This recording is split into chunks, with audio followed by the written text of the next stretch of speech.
Assalamualaikum warahmatullahi wabarakatuh.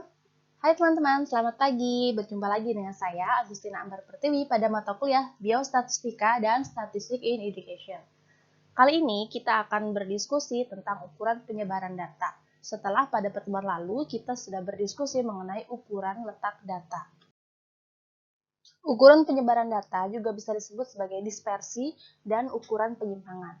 Ukuran penyebaran data adalah nilai yang menunjukkan adanya penyimpangan sejumlah data dari rata-rata, di mana semakin tinggi penyimpangan, maka semakin tinggi pula data yang menyimpang dari rata-rata, atau semakin tinggi tingkat kesenjangan antara data satu dengan data lainnya.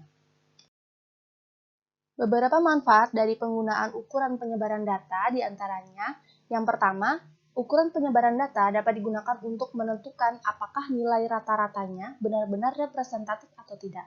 Representatif artinya mewakili. Ketika suatu kelompok data memiliki penyebaran yang tidak sama terhadap nilai rata-ratanya, maka dikatakan bahwa nilai rata-rata itu tidak representatif. Contohnya, di sini ada data nilai ujian statistik dari beberapa siswa. Siswa A memperoleh nilai 60, siswa B 65, siswa C 70, siswa D 80, dan siswa E 95. Jika ditotalkan, semua nilainya berjumlah 370 dengan rata-ratanya 74. Jelas nilai rata-rata ini tidak representatif karena ada 3 siswa yang nilainya di bawah rata-rata atau di bawah 74, yaitu ada nilai 60 siswa A, 65 siswa B, dan 70 siswa C. Hal ini diakibatkan oleh sebaran data yang heterogen atau tidak sama. Manfaat selanjutnya, ukuran penyebaran data atau dispersi atau penyimpangan dapat digunakan untuk mengadakan perbandingan terhadap variabilitas data. Kemudian yang ketiga, ukuran penyebaran data juga dapat digunakan untuk membantu penggunaan ukuran statistik, misalnya dalam pengujian hipotesis, untuk menguji apakah dua sampel berasal dari populasi yang sama atau tidak. Beberapa ukuran penyebaran data atau dispersi atau penyimpangan, yang pertama ada rentang atau range, kemudian deviasi, rata-rata simpangan atau rata-rata deviasi atau mean deviation, kemudian ada simpangan baku atau standar deviasi, ada ragam atau varians, kemudian ada simpangan baku rata-rata, dan koefisien variansi.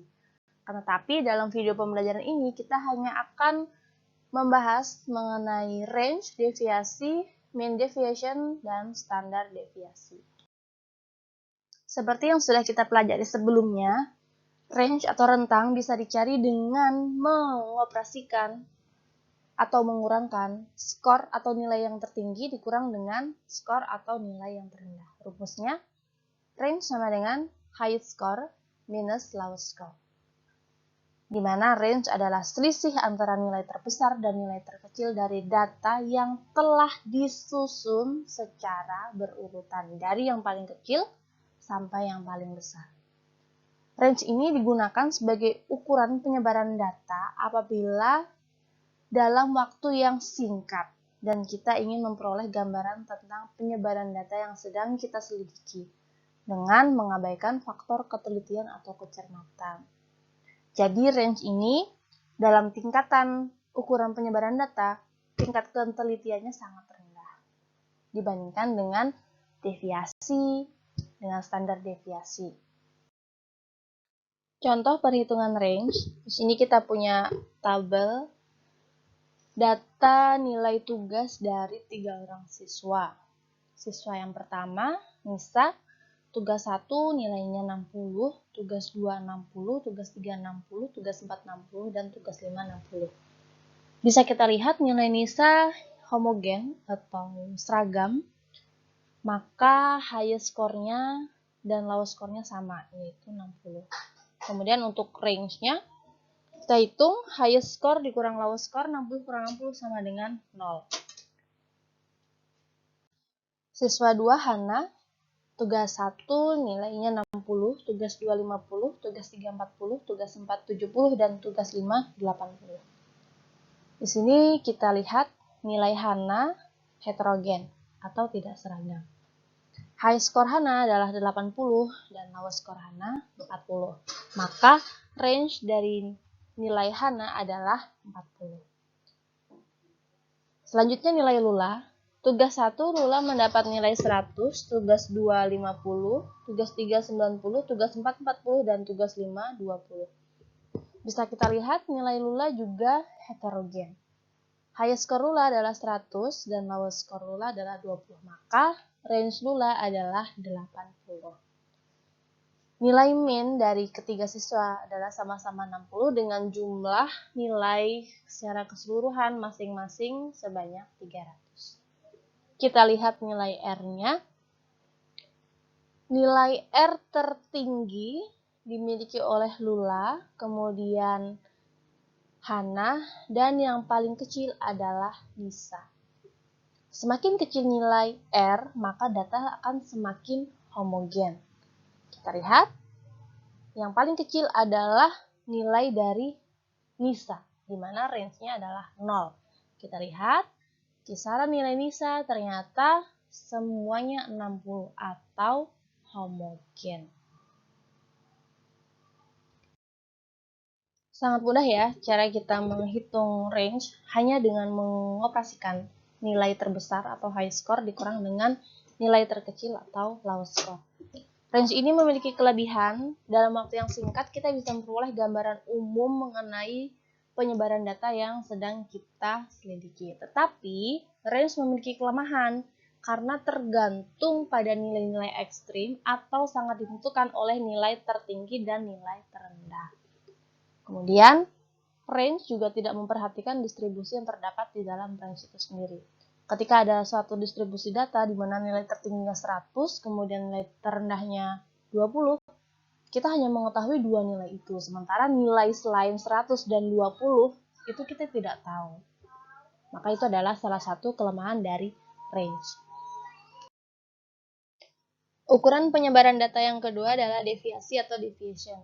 Deviasi ini adalah selisih atau simpangan dari masing-masing skor atau interval dari nilai rata-rata hitung atau deviation from the mean.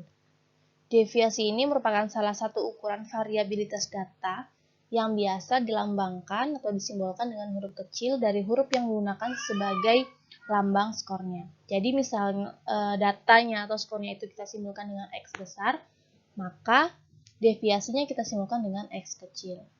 Ketika nilai atau data atau skornya kita simbolkan dengan A besar, maka deviasinya kita simbolkan dengan A kecil. Selalu seperti itu.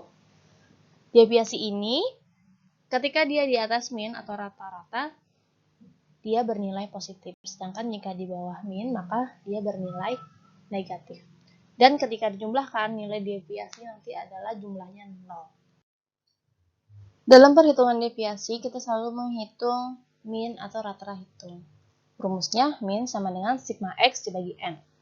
Rumus untuk mencari deviasi ada dua, untuk data tunggal dan data kelompok.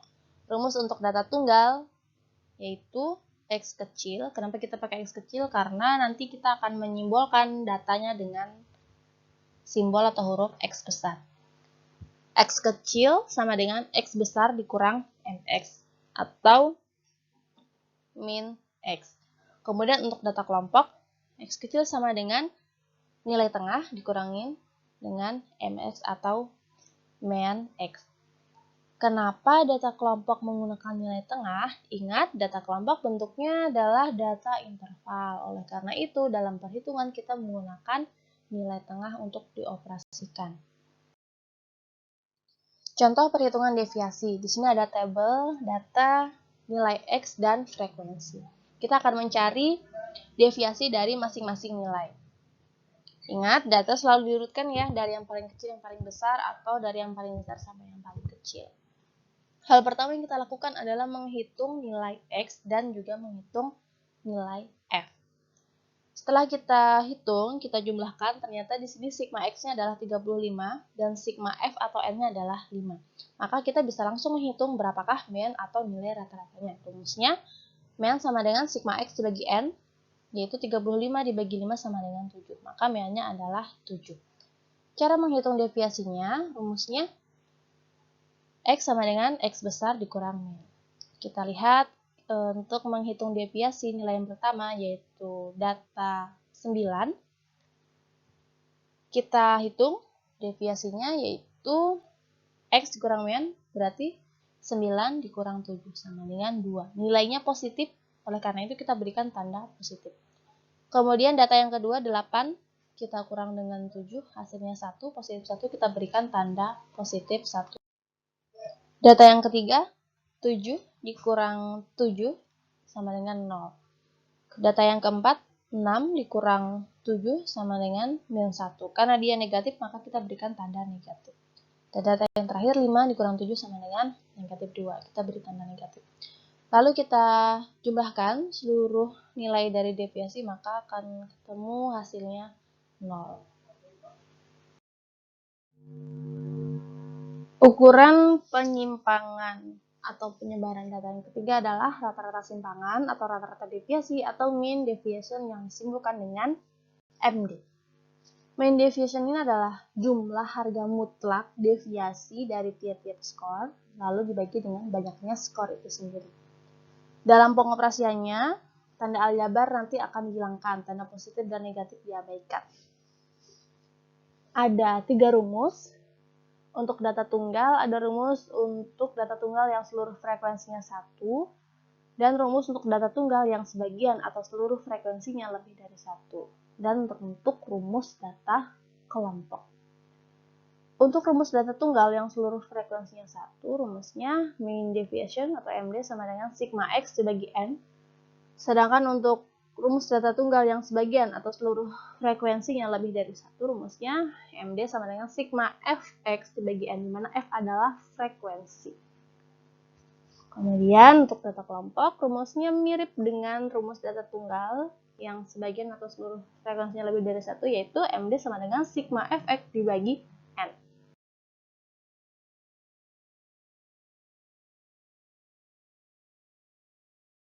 Contoh yang pertama, untuk perhitungan mean deviation data tunggal yang seluruh frekuensinya berjumlah 1. Di sini ada 2 tabel, yaitu tabel nilai sasa dan hari.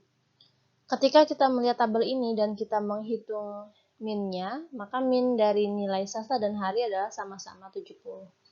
Secara sekilas, berdasarkan nilai min-nya atau rata-rata hitung, kita bisa menyebutkan bahwa nilai sasa dan hari itu sama.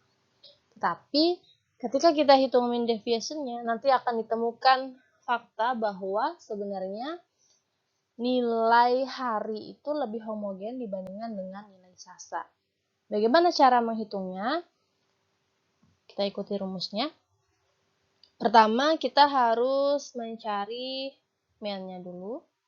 Cara mencari min yang jelas kita harus menjumlahkan nilainya semuanya. Jadi nilainya kita jumlahkan. Sigma X untuk sasa adalah 490. Kemudian kita juga menjumlahkan frekuensi atau N-nya sama dengan 70. Mencari min sama dengan sigma X bagi N, 490 dibagi 7 sama dengan 70. Min-nya adalah 7. Lalu kita akan menghitung mean deviation. Untuk menghitung mean deviation, kita harus menghitung deviasi setiap skor. Nah, karena kita sudah tahu berapa min-nya, maka kita tinggal menghitung berapa deviasi setiap skornya. Skor yang pertama 73, kita hitung deviasinya, 73 dikurang min, 73 dikurang 70 sama dengan 3, positif 3. Lalu nilai yang kedua, 78 dikurang 70 sama dengan positif 8. 60 dikurang 70 sama dengan min 10. 70 dikurang 70 sama dengan 0. 62 dikurang 70 sama dengan min 8. 80 dikurang 70 sama dengan 10. 67 dikurang 70 sama dengan min 3. Ini adalah nilai dari deviasi nilai sasa yang kita simbolkan dengan huruf X.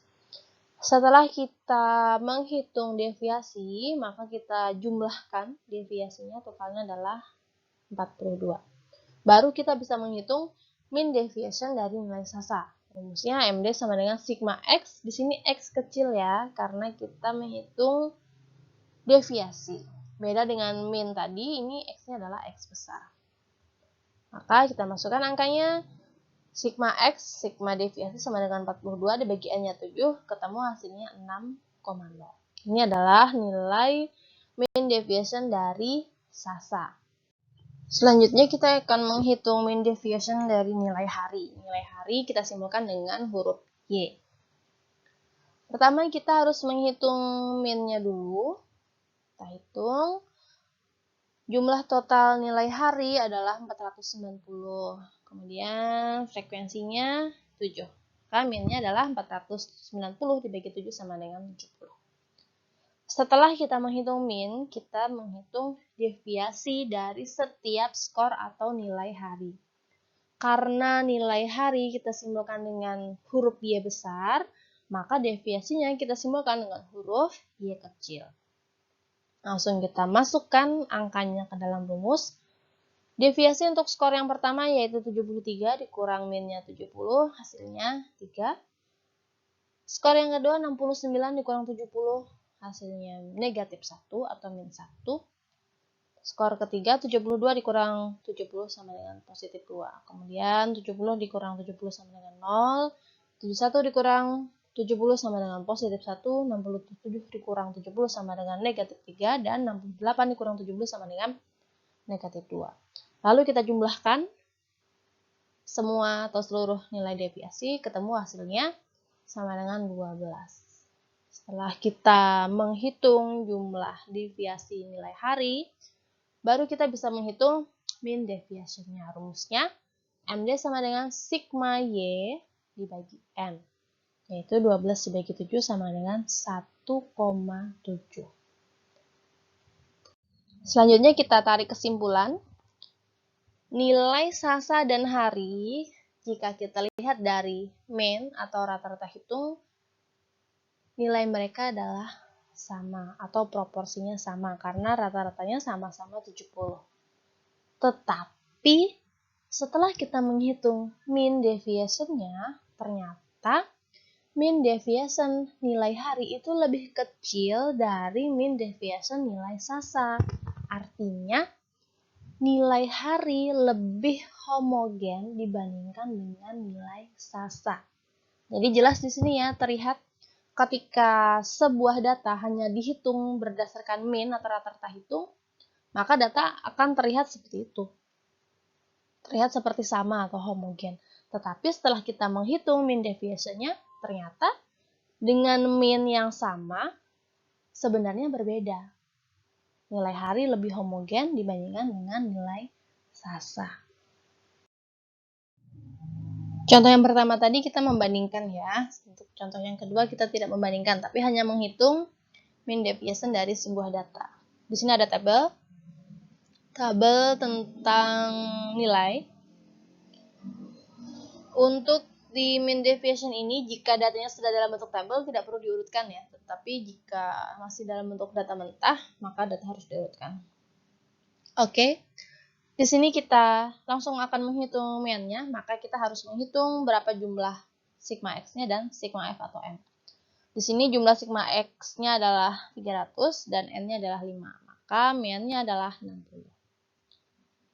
Setelah kita mengetahui mean, kita langsung menghitung deviasi. Skor pertama 50, deviasinya sama dengan 50 dikurang 60, hasilnya negatif 10 atau min 10.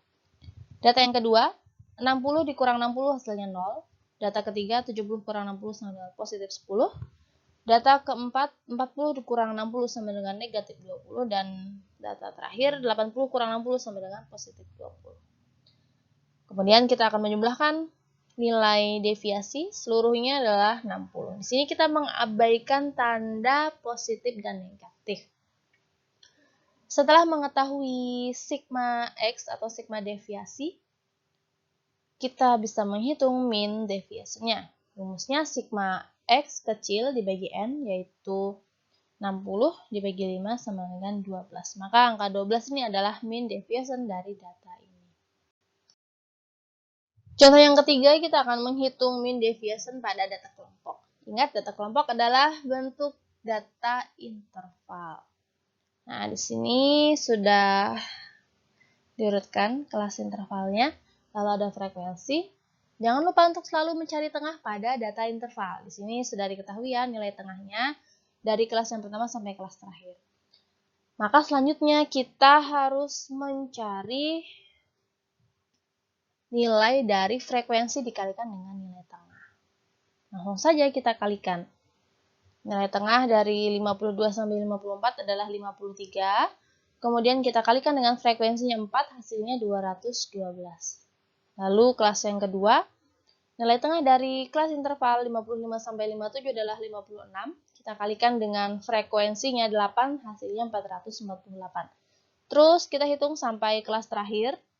Kemudian kita totalkan hasilnya, hasil dari seluruh perkalian frekuensi dengan nilai tengah, yaitu 3726.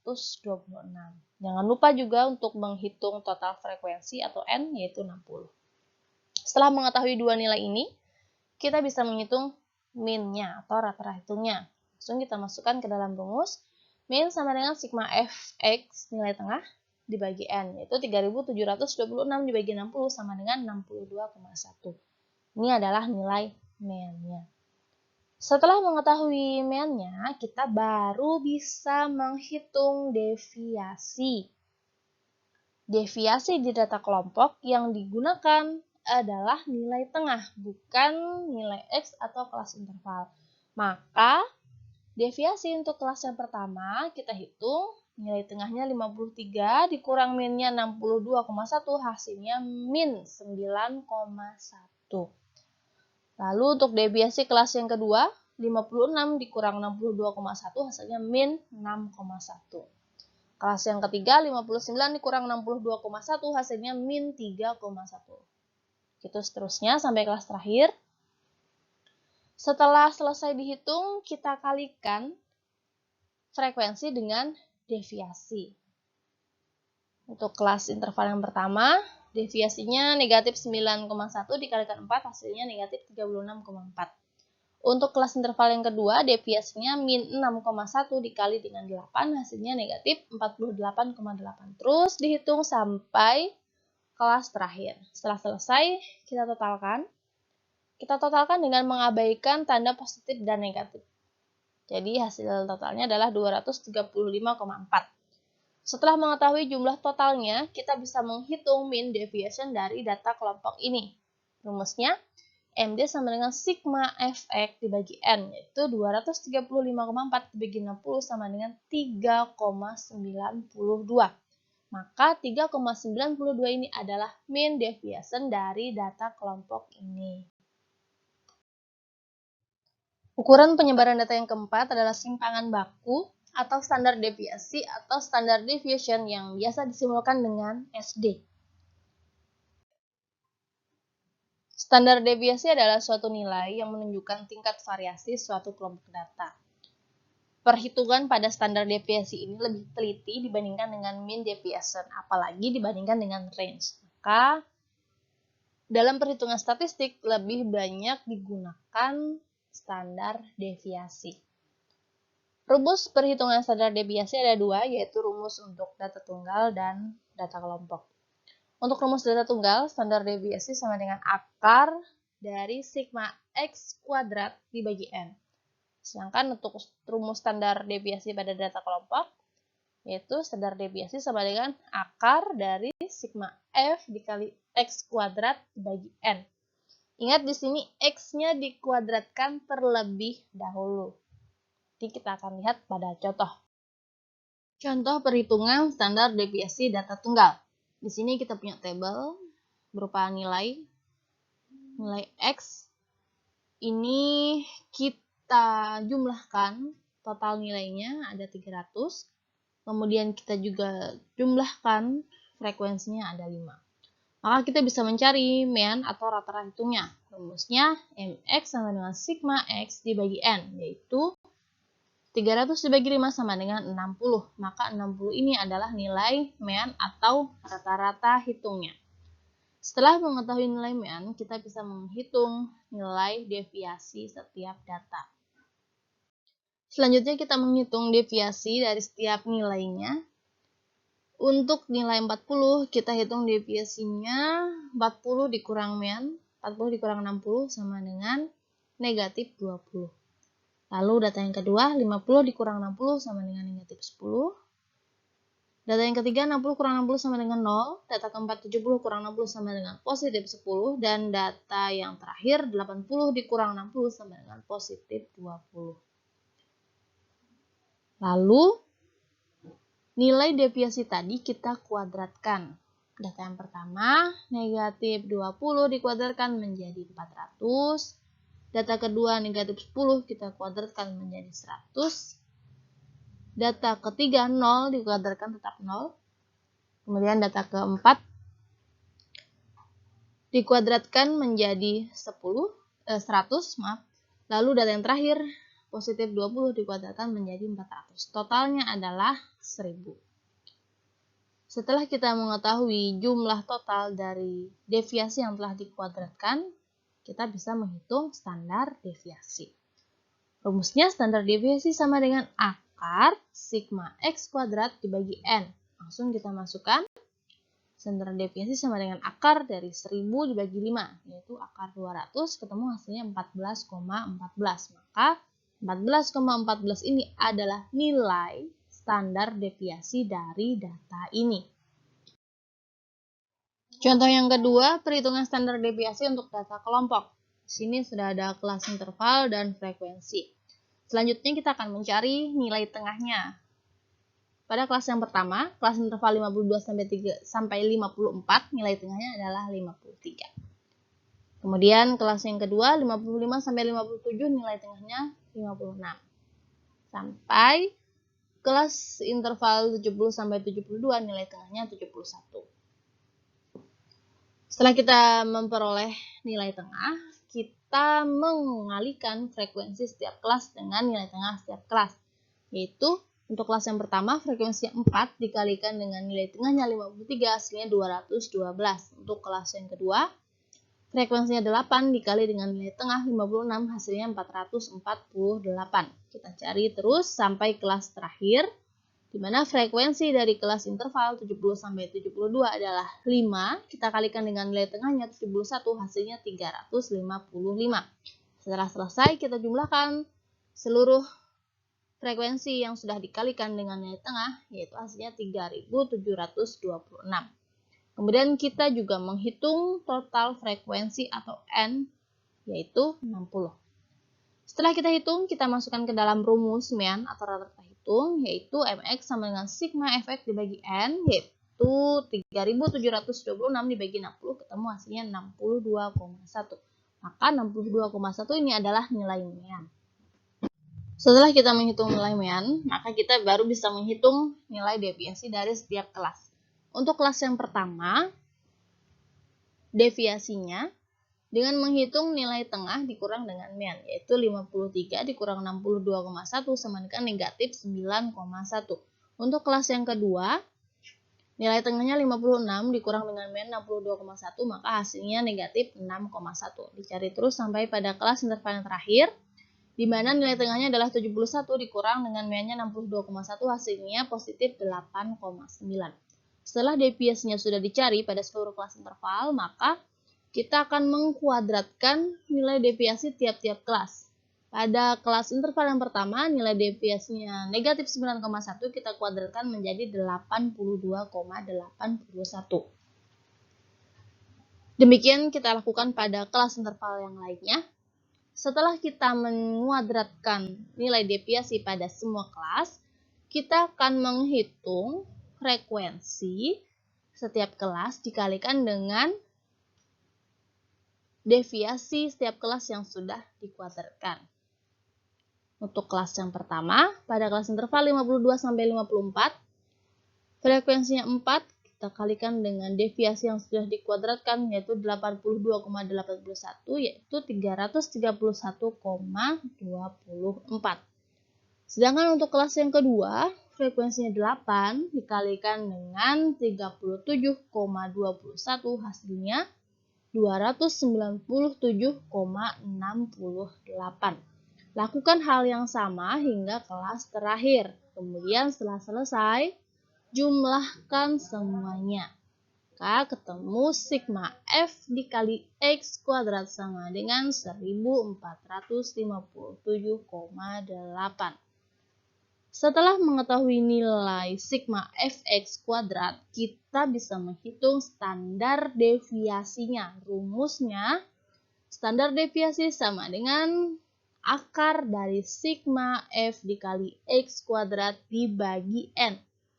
Kita masukkan nilainya 1457,8 dibagi 60. Hasilnya akar dari 24,28 sama dengan 4,93. Maka 4,93 ini adalah nilai standar deviasi dari data ini. Berikut beberapa kegunaan perhitungan mean deviation dan standar deviasi. Yang pertama, sebagai ukuran untuk mengetahui variabilitas data sekaligus untuk mengetahui homogenitas data dengan ketentuan, semakin besar nilai mean deviation atau standar deviasi, maka variabilitas data semakin besar dan data semakin heterogen. Sebaliknya, semakin kecil nilai mean deviation atau standar deviasi, maka variabilitas datanya semakin kecil dan data semakin homogen. Ini tadi sudah kita buktikan ya di contoh, di mana semakin kecil nilai mean deviation-nya, maka nilainya semakin homogen. Yang kedua, mean deviation dan standar deviasi merupakan ukuran statistik yang sering digunakan dalam dunia pendidikan, khususnya dalam rangka evaluasi hasil belajar anak didik, misalnya untuk menetapkan nilai batas lulus aktual minimum passing grade, dan yang kedua untuk mengelompokkan anak didik dalam 3 ranking. Ranking atas yang terdiri dari kelompok anak didik yang tergolong pandai, ranking tengah kelompok anak didik yang tergolong cukup atau sedang, dan ranking bawah kelompok anak didik yang tergolong lemah atau bodoh. Selain dari dua contoh ini, mean deviation dan standar deviasi juga dapat digunakan dalam ukuran statistik untuk yang lainnya. Beberapa manfaat dari ukuran penyebaran data atau dispersi atau penyimpangan data, diantaranya adalah digunakan untuk menentukan apakah nilai rata-ratanya benar-benar representatif atau tidak. Kemudian, ukuran penyebaran data juga digunakan untuk melakukan perbandingan terhadap variabilitas data dan membantu perhitungan dalam pengujian hipotesis, apakah dua sampel berasal dari populasi yang sama atau tidak. Ukuran penyebaran data terdapat beberapa, yaitu ada rentang, deviasi, rata-rata simpangan, dan simpangan baku. Demikian pemaparan tentang ukuran penyebaran data. Semoga bisa dipahami dengan baik. Jika ada yang kurang jelas, bisa ditanyakan di WhatsApp group atau Google Classroom. Terima kasih. Wassalamualaikum warahmatullahi wabarakatuh. Sampai jumpa.